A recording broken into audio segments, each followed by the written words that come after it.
వ్యవసాయం దండగన్నవాడు. చంద్రబాబు నాయుడికి రాష్ట్రంలో వ్యవసాయ రంగం మీద ఏ రోజున నమ్మకం లేదండి. ఆనాడు వైఎస్ఆర్ గారు ఉచిత విద్యుత్ ఇద్దామంటే ఇస్తానని ఆయన హామీ ఇస్తే, ఉచిత విద్యుత్ ఇస్తే ఆ తీగల మీద బట్టలారేసుకోవాల్సి వస్తుందని చెప్పిన వాడు చంద్రబాబు నాయుడు. అదే చంద్రబాబు నాయుడు వ్యవసాయం దండగా పారిశ్రామిక రంగంగా మారుద్దాము ఈ రాష్ట్రాన్ని ఆనాడు ముఖ్యమంత్రి హోదాలో కూర్చొని చంద్రబాబు నాయుడు అంటే, నేను ఉచిత విద్యుత్ ఇస్తాను, ఆ వ్యవసాయాన్ని నువ్వు దండగంటున్నా, నేను పండగ చేస్తానని చెప్పినాడు స్వర్గీయ రాజశేఖర రెడ్డి గారు. చేసే చూపించాడు జలయజ్ఞం పేరుతో. ఈ రోజున వారి కుమారుడు 2019-24 మధ్య కాలంలో ఓ రాష్ట్ర ముఖ్యమంత్రిగా, ఆ చనిపోయిన మహానుభావుడు కుమారుడిగా వైఎస్ఆర్ గారికి అత్యంత ఇష్టమైన వ్యవసాయ రంగాన్ని తన హయాంలో సంపూర్ణంగా న్యాయం చేశాడు, గిట్టుబాటు ధరలు ఇచ్చాడు, ఆదుకున్నాడు, నిలబడ్డాడు, పంట బీమా ఇచ్చాడు, పంట రుణాలు ఇచ్చాడు, 0 వడ్డీ రుణాలు ఇచ్చాడు, అన్నిటికీ ఆదుకున్నాడు. కాబట్టే ఈ రోజున ఇర్రెస్పెక్టివ్ ఆఫ్ క్యాస్ట్ నిన్న వచ్చిన పొగాకు రైతులలో, మా ప్రకాశం జిల్లా నుంచి వచ్చిన ఒక పొగాకు రైతులలో అన్ని పార్టీలకు సంబంధించిన వాళ్ళు వచ్చారు, అన్ని కులాలకు సంబంధించిన వాళ్ళు వచ్చారు.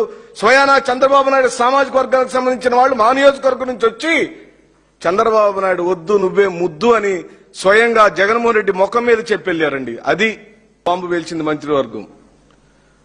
గ్యాస్ సిలిండర్లకు సంబంధించిన గ్యాస్ మాటలు మాట్లాడారు. వారి ప్రభుత్వం వచ్చి ఇప్పటికి ఇంచుమించుగా 3 సంవత్సరాలు అవుతున్నప్పుడు, ఈ 3 సంవత్సరాల కాలంలో వారు ఇవ్వాల్సిన గ్యాస్ సిలిండర్ల సంఖ్య 9. సురేష్ గారు, వాళ్ళు ఇవ్వాల్సిన గ్యాస్ సిలిండర్ల సంఖ్య 9. వాళ్ళు ఇచ్చిన గ్యాస్ సిలిండర్లు కేవలం 2 మాత్రమే. దానిలో మళ్ళీ ఏమంటున్నారండి, ఇది ఏ పత్రికలు వేసిన యాడండి ఈ పత్రిక, ఇది మేమేమి, మళ్ళీ నేను అంటున్నాను, వైఎస్ఆర్ కాంగ్రెస్ పార్టీ ఏ ఒక్క అంశాన్ని, ఏ ఒక్క మాటని మార్చి చెప్పడానికి గాని, ఈ రాష్ట్ర ప్రజలకు అబోధ కల్పనలు చెప్పడానికి మాకు హక్కు లేదు.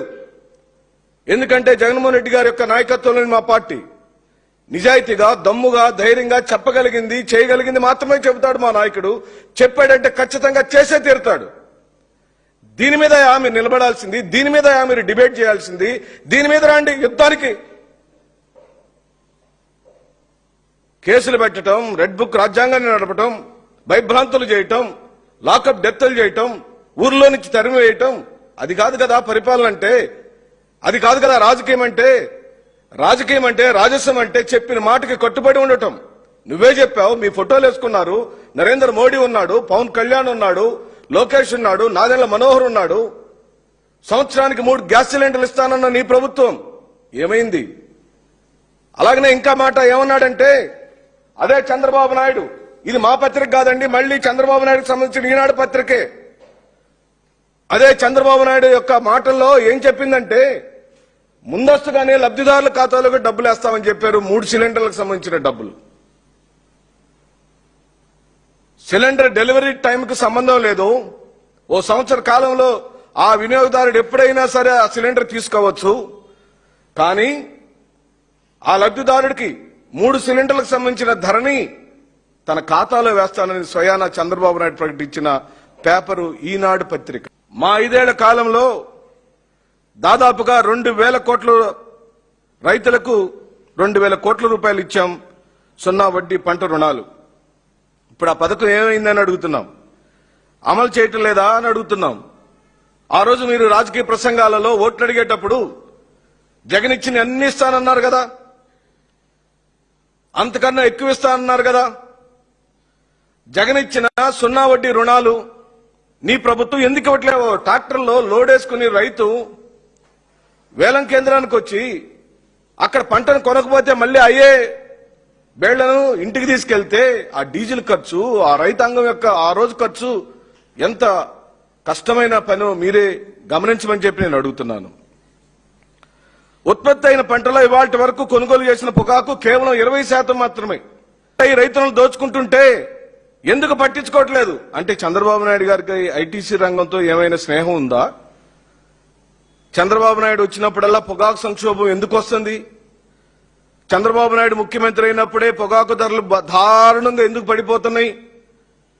చంద్రబాబు నాయుడు వచ్చాడు అధికారంలో కంటే కరువు వచ్చింది, అది వేరే విషయం. కానీ చంద్రబాబు నాయుడు పరిపాలించడం మొదలుపెట్టిన వెంటనే పొగాకు రైతులు దారుణంగా రైతులు పడిపోయేటట్టుగా జరుగుతుంది. ఐటీసీకి చంద్రబాబు నాయుడుకి ఏమైనా సంబంధాలు ఉన్నాయా?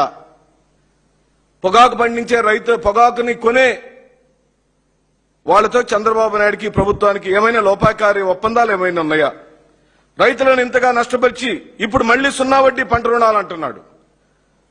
మళ్లీ తీపి కబుర్లు మాట్లాడుతున్నాడు. మీరు ఏం చెప్పినా అవి పబ్లిసిటీ మాత్రమే అని, అమలయ్యేది శూన్యమని ప్రజలందరికీ తెలుసు. చంద్రబాబు సీట్లో ఉంటే రైతులకు హానికరం, వ్యవసాయానికి ప్రమాదకరం. చంద్రబాబు ఉంటే వ్యవసాయ రంగం దండగవుతుంది తప్ప ఎప్పటికీ